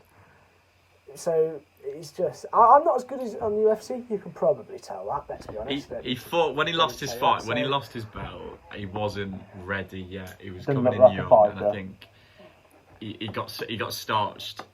But then he came back and avenged that loss when he was ready and was built, and he absolutely put on a clinic. And I think that's something that Khabib hasn't. When you're talking about the GOAT debate, you're talking about the greatest of all time. I think Khabib hasn't needed to do that, but also it shows heart of a champion that you can go fight the guy that you lost to, and absolutely starch him after and learn from your mistakes. Something that Khabib hasn't had to do because he's too good. It's a very interesting debate. But then, yeah, go on.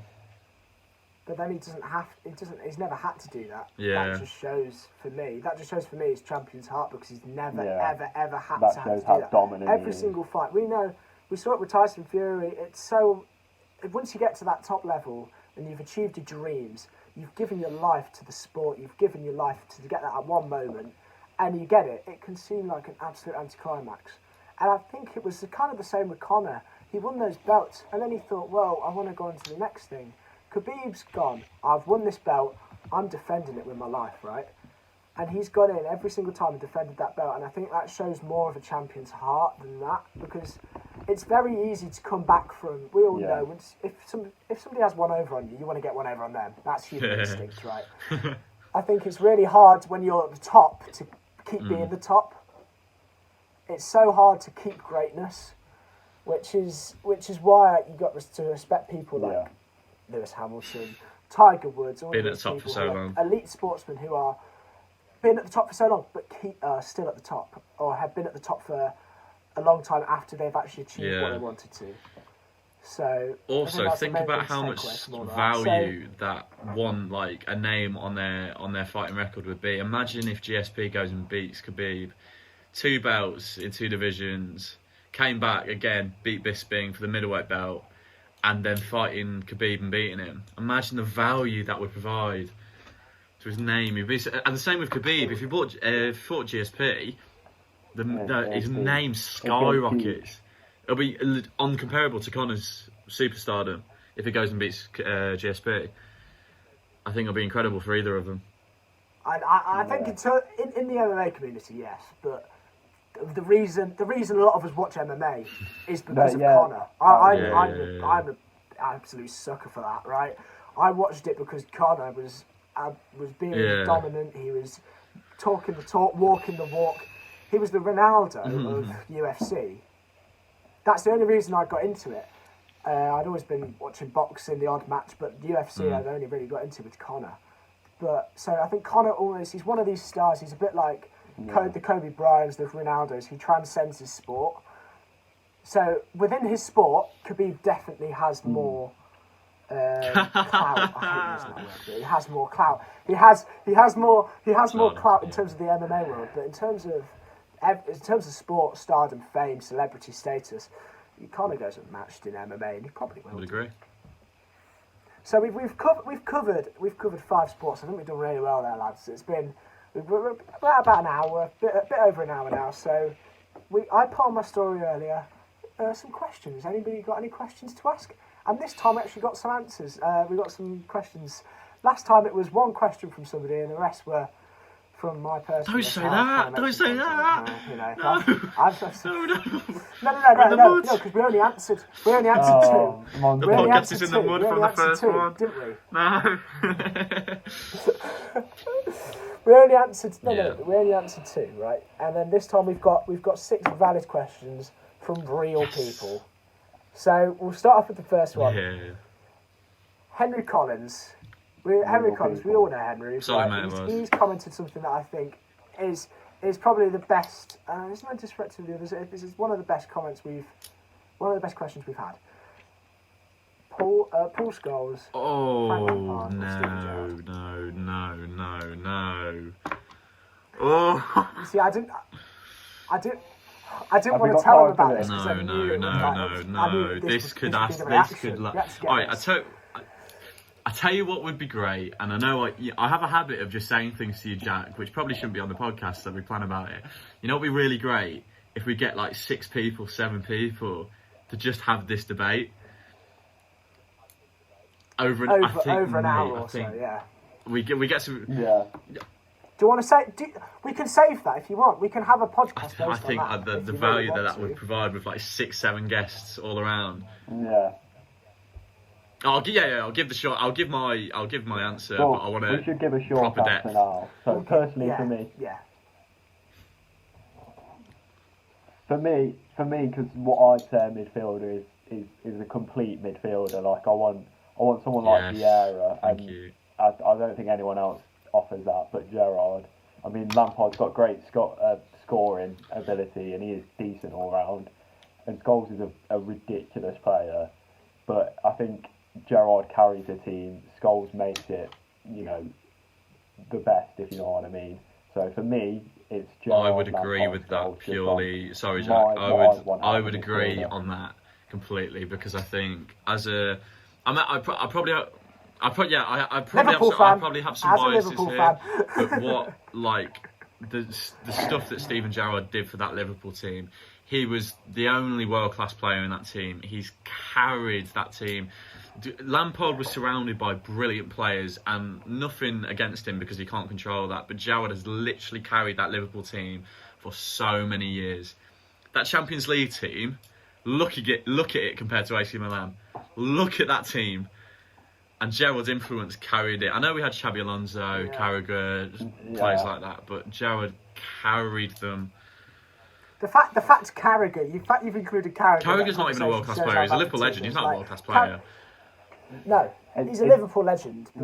Gerrard, with the things he's done for Liverpool, is non-comparable to Lampard and Scholes.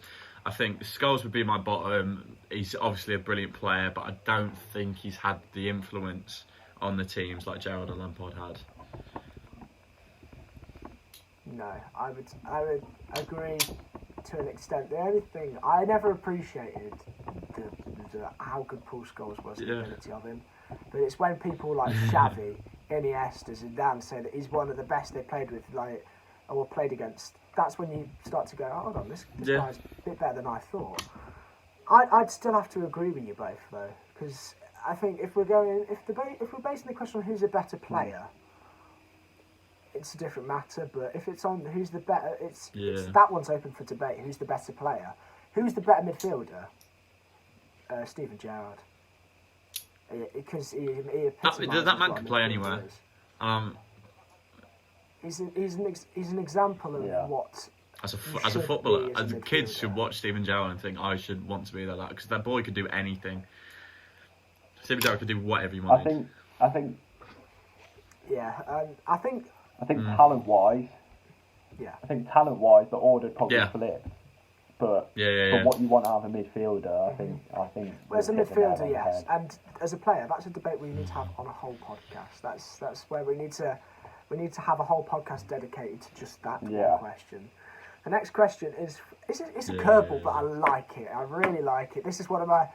I keep saying this to all of them. They're all great questions. So thank you, George Malkin, because he asked LeBron James or Michael Jordan. Right? We haven't ever covered basketball, so I don't know where to start with this one. Because I'm not actually a huge basketball fan. I can't lie to you. But I've seen the Jordan documentary, so I basically. I've seen The Last Dance, so I know my stuff. So where would we even start with that, boys? Tolley knows more than both of us, Monty. I'm going to be real here. Jordan. Yeah, we'll just leave it to Tom. Leave it to Tom. Yeah, I was a decent. To be fair, my brother is a big basketball fan, as I see on the recording thing on the Skybox. He's always full of basketball games. But I think LeBron longevity-wise, but when anyone thinks of basketball who's not 13, 14 years old, they're instantly going to think of Michael Jordan, because he was just a superstar. And in the 90s, he's everyone one knew of who these he people was. who transcended sport. And I think the thing I found with Michael Jordan is, I looked at some of the stats the other day. This wasn't actually before the question came in. It was during the documentary, because I was interested, because I was already comparing the two.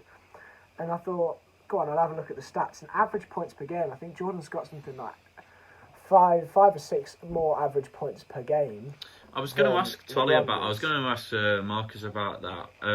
Obviously, Jordan has. Would you say he has the advantage in the scoring? Overall, he's a better scorer than LeBron. Well, Jordan's more efficient, because I think I did listen to something that if Jordan didn't go to Washington at the end of his career, he would have shot 50% his whole career, which means ridiculous. Every other shot's going in, which is ridiculous.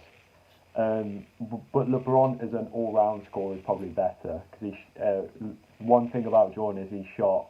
His three-point shooting wasn't great, because that wasn't what the game is. But now with I'm sure a lot of people know who Steph Curry is, just because he can shoot a decent three-point range shot. Jordan couldn't, but LeBron can, and also LeBron probably edges him on a. I mean, it's hard for me to compare. It's hard for me to compare them, because I'm not the biggest basketball fan, but I have a base knowledge of it. But I think it's hard to compare them, because LeBron obviously has the longevity.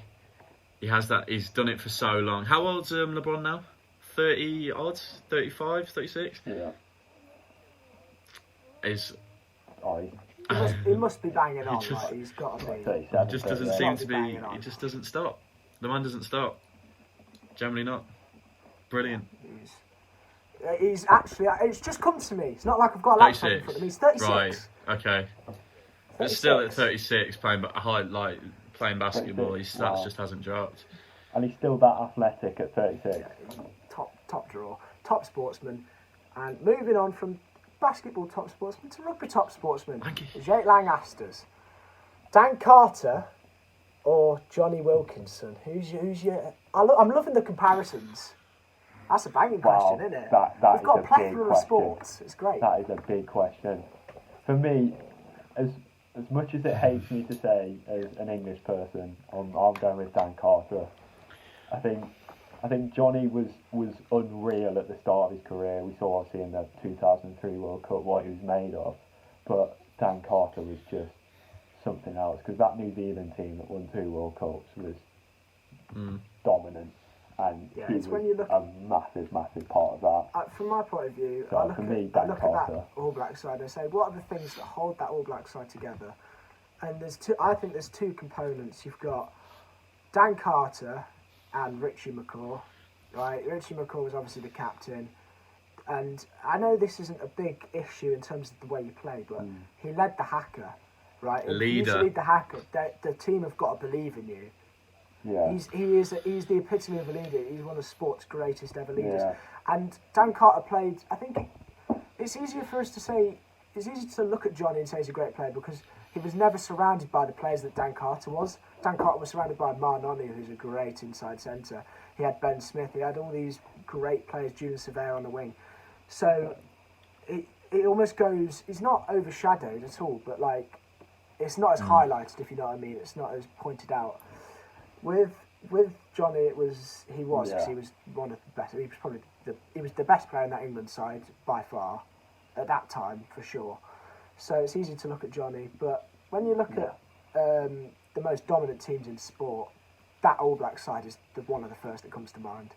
And across all sports, you look at the Chicago Bulls team of the 90s. We've just talked about Michael Jordan at the helm, brilliant. We've got Mercedes now and Ferrari before in Formula One. We've had Real Madrid and Barcelona. Liverpool Football Club, smashing it. Cricket.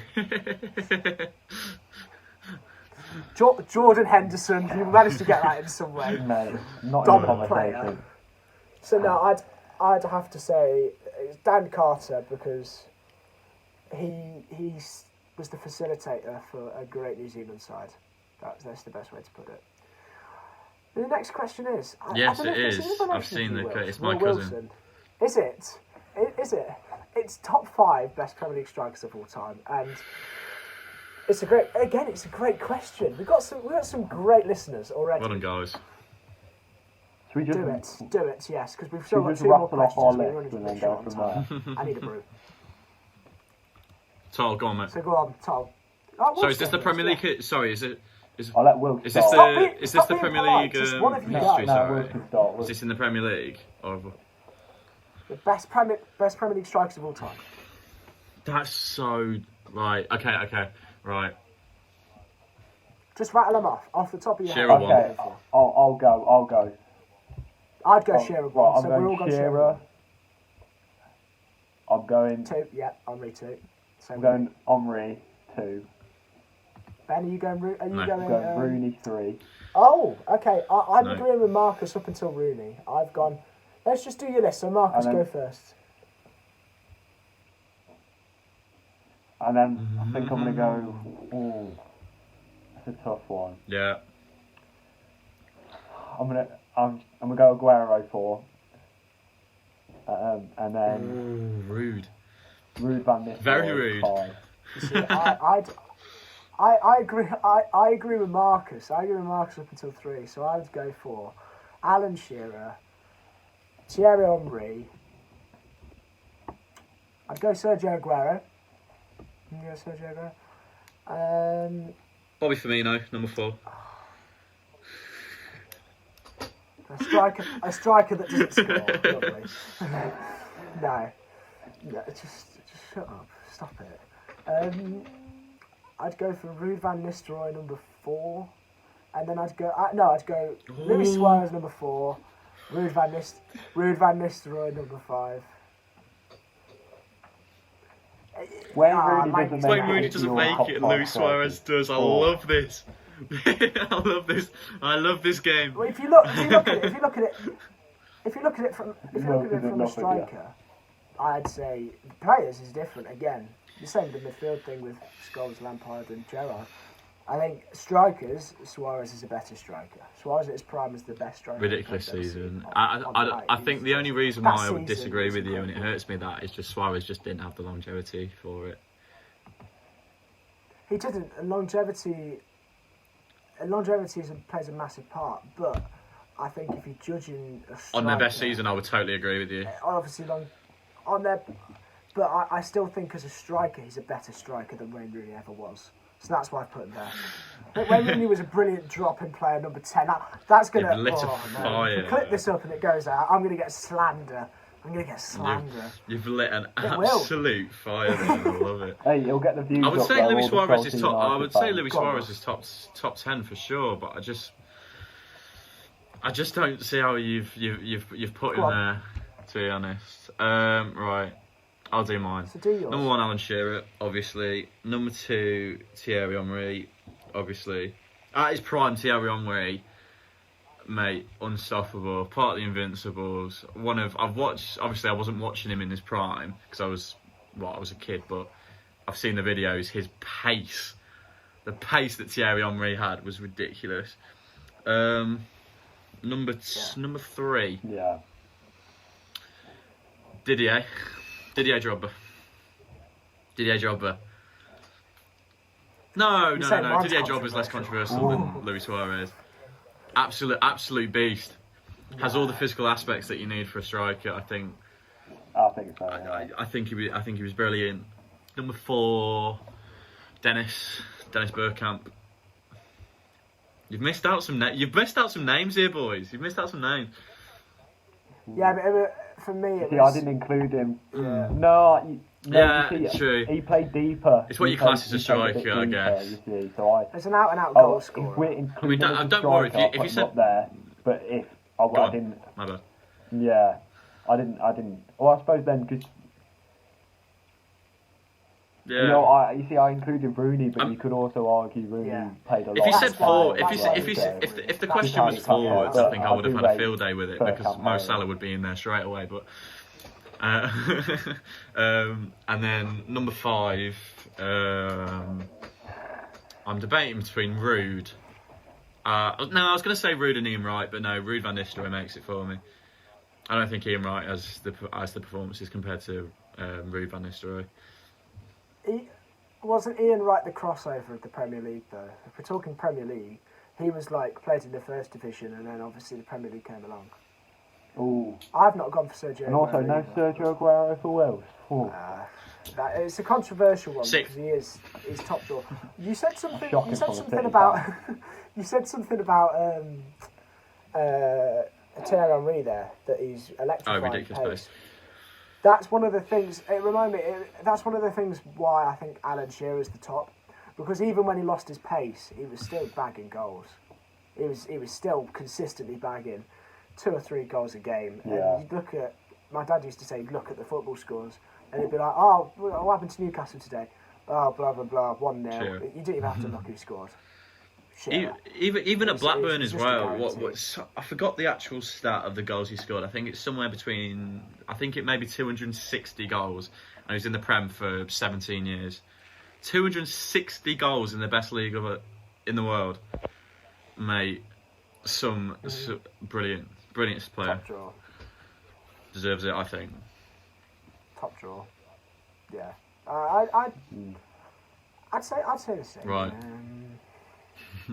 I don't know. Right. We've got 2 more questions. They've been good questions, to be fair. Next question. This one's a belter as well. Reeve Evitts. Again, we all know him. Great cricketer. All right, let's leave it out. Brilliant cricketer, but we don't need to go on about how. We don't need to. We don't want to give the lad too much credit. He's asked top 5 batsmen across all formats, and I think no. It's not even an all because we know the top one, Virat Kohli. Virat, obviously. He was in all. He was in all the ICC team of the yeah. decade, T20, ODI, and Test, and he's the best batsman, best player of this generation, Virat. without a shadow of a doubt. However, it leaves room for 2 more, and I'd like to. Are we talking top 3? Just off top 3, off the top of your head. Was it not top 3 or top? Okay, I'd say Babar Azam. Currently, yeah. Just because he scores runs in every game, really. Mm-hmm. Like it doesn't matter if it's T20, ODI, or Test. He's scoring runs. And then I think I'm going to go Smith just because how dominant he is in Test. I know he doesn't score as much in ODI, but he does still get runs. But I think just because he's that ridiculous and tested, is that your 2 and 3? Across the board, it still keeps. Because I saw this question before, and I've written them down. Yeah. And I obviously had Coley at 1, but I had Smith at 2. Obviously. And I had Barbar at 3. So I was thinking, right. So I was like, I surely haven't just copied you again, but I've actually got them the other way around. And I think Steve Smith, what you said about the awful, obviously, tests he's undefeated. Yeah. He's dropped off in a little bit in form currently, but still he's undefeated in tests. It's just in white ball. He's always that security that Australia have. He's always there. Like when you look at Steve Smith, even if he's playing one day, you're thinking you see him in the team, you're thinking he's scoring 80 runs minimum when he comes in, and it's such a celebration when you get Steve Smith out in any format because he's such a quality player.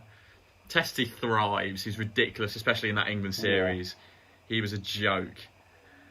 But yeah, if it's batting, keep him there because you don't want to give him the ball in the field because we know what's going to happen. Nah, he's past. To be fair, he's past that, and fair play. I think from interviews and stuff, he seems like a really nice bloke is. as well, Steve Smith. But just because he's a nice bloke, he's not making my top. Okay. You see, I've gone curveballs every single time as well.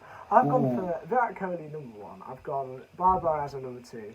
Number 3, I think a man who doesn't get enough credit because he flies unnoticed. He's a really just down to earth bloke. He got one of the examples is he got player of the World Cup this year. So I'm going to go Kane Williamson. Top batsman. He's just backed up his test. He's just backed up his test form. He got 100 against. Who were they playing? Pakistan. 100 against Pakistan. He's a great T20 batsman. I don't think people give him enough credit for how good he is as a T20 batsman. Just because he's not as explosive, and just because he doesn't seem like he can hit the ball as far, he scores quickly. He scores at a strike rate of around 120, which is what you want from your test number 3, from your T20 number 3. So I've gone for different. So I've gone for that, and we'll wrap up the podcast. Can I just put? Sorry, can I just put a shout in? Oh, go on. Can I put a shout in for Quinton de Kock? Oh yeah, outstanding. Not as a batsman. Do you mean not as a batsman? He's quality, mate. He's not. He's just. He's great with the gloves, and he's good at both. But just as a batsman himself, I don't. Mate, the way he burst on against India when he was three centuries in a row, was it? He has these runs of form which are incredible. Don't get me wrong, it's outstanding. But he's just I don't know. I think it's hard to break into a top 3 when you've got Virat Kohli, who's arguably the best batsman that's ever lived. No, that's another debate to have on another day. You see, while we're doing the podcast, we're coming up with these different debates that we can have, which is great. So we can look back and be like, oh, what can we steal from here? What can we steal from there? So it's hard to break into that top 3 when you've got Barbar Azam, who's going to be the next big thing, in my opinion. But he goes in my top 5. He goes in my top 5. As he should. Because he can open in ODI and T20 and bat 6. Yeah, okay. Remember in the South Africa tour, every time we got to Quinton de Kock, we were like, and Philander, we were like, we need to get him out. We're in trouble here. Yeah, we were like, we need to get him out, otherwise we're going to be chasing. Or he was always that one in the South African side who we'd be on a roll, getting wickets, but he'd still be there, and there'd still be the hope for the South Africans. I understand that. He was great against us, and I think he's only going to get better in Test. I think he's already unreal at white ball. At white ball in ODI, he was the 4th quickest batsman to hit 5,000 runs. Just a little stat for you there, mate. So there's his class for you.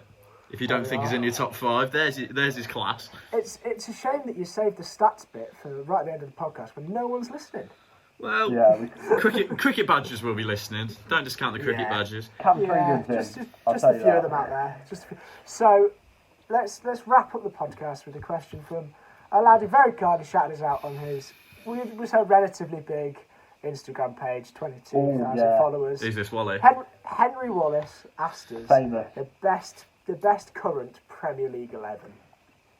Oh, yes. So we've gone. What we've done the last few times when we've done this stuff is we've gone my team, Marcus' team, Ben's team, or in any order. I think we should try and come up with one together. Compromise. So have a bit of debate in there. So I think we could all agree the goalkeeper's Allison. Yeah. Yeah. You watched it. I thought you dare say Edison. You dare. Edison. Although, little shout out for Mendy though. Little shout out for Chelsea from Mendy. Yeah, he's had a bit of stinky few games recently. Well, yeah, but still a class keeper. He's shown it. Yeah, he's good. Right, left back. I don't think there's going to be much debate again. Say it again. Ben Chilwell. No, Andrew I think you said Andrew Robertson wrong there, Monty. I did, yes, yeah. I did. Andrew Robertson. And then I hate to say it again, it's going to be Van Dijk, unless we're saying that he's injured. Non-injured Van Dijk. No, Van Dijk, generational talent. Non-injured Van Dijk. But if you don't want to say Van Dijk because he's injured, then fair enough. But I would go then. No. We're saying Ben. We're saying Van Dijk. Virgil. We're saying pure talent here. We need to go. It's time to go. I'm going for the second centre back. I'm going Laporte. Yeah. Yes, I'd agree. So that's that. On easy. pure talent. Clearly. Right back. Oh. Here we go. Are we going to discount a generational talent? In Aaron Wan-Bissaka. Generational talent from a crossing merchant. Call him a crossing merchant all you want. He's one of the best, most Don't talented youngsters talent. this world has. Trent's class. He's class, but he's a defender who can't defend. You not just see the disaster class that Wan-Bissaka played? Yeah, I would say Kyle Walker, mate. Kyle Walker? Also, no, he plays as a centre. He plays as a centre back for England, mate. Hold on, no. Hold on. He plays as a right back for City. Aaron Wan-Bissaka gets a lot of criticism for his attacking, but his attacking, I think we can all agree, has got better. It's improved. Like, he got an assist yesterday, mate. Yeah, but he got an assist. It's very poor. He had a he's had a stinker recently, but I'm happy to put Kyle Walker in just to. So that's settled. No, can I just say something? Can I just say something to sell it? No, I can and I will. Right? Who's playing in? We'll sell it. Right. All I'm going to say is who starts for that England team. Well, it depends what formation we're playing. No, it doesn't. It doesn't. Trent starts. I'm not having it. You can put Kyle Walker in it all that you want just to annoy me. I know he gets in that squad. Right. No, I'll have the moral victory. You can have the cap. Right. Yeah, go on. Right, 3. We're playing 4-3-3? Okay. I'm guessing so. KDB. Yeah, it's the way everyone plays. 30. Now, so do 4-3. Yeah. Bruno, 30. Bruno Fernandes. Jordan Henderson, 30. Jordan Henderson. No. Why not? No, not 30. No, mate. He's just no. You have I'm not right. having Jordan Henderson in a current Premier To be fair, there's no one really else. I can't lie. Yeah, the thing is, if we're playing that system, we need a holding player, right? So Hendo kind of fits, but we need someone who can defend. I think Hendo's really good at his work rate. Yeah, Kanté. The only other acceptable option is Fabinho. No. So you have Hendo in, and we have Fabinho. Liverpool have lost 3 times in the Premier League. We're having Hendo. Right. Just listen to this. Liverpool have lost 3 times in the Premier League. Guess who wasn't playing in all 3 of those games? John Henderson. Probably Trent went on about him. Right, into the attack. Right wing. Okay, that's 30. Thank you. That's 30, Ben. We'll have Mohamed Salah. H. Kane. We'll have Harry Kane. It's got to be Harry Kane. Yeah. And on the left, we'll have Son at the moment. I'm not gonna. I would have We pushed all for agree Mane with if he was actually scoring goals right now, Yes. but he's not. Don't. So Ben. Yeah, then you can on real. Current Premier League. happy days. Heung-min Son. Thank you very much. So we're out of questions, boys. We're out of questions. That's it. Thank God. We're done. We can stop waffling and we can end the Zoom call and stop pretending we like each other. Thank you to everybody who has still been tuning in up until You're this point. a star. You're actually a saint if you have done. Go and subscribe. Go follow the Instagram, subscribe to the channel. Go subscribe. That's what you mean. That's the one. You just do it. You just do it. Like That's the video as well. Like the video. You two are on this YouTube game, I'm not. I'll just become an editor. I'll be the Lawrence McKenna to your True Geordie. There'll be young Jamie on Joe Rogan. Yeah, but he's off camera. Is that what you want, Marcus? It was a joke. It was a joke. I'm a bit hurt by that. But thank you very much for all tuning in, and, well, we'll see you later.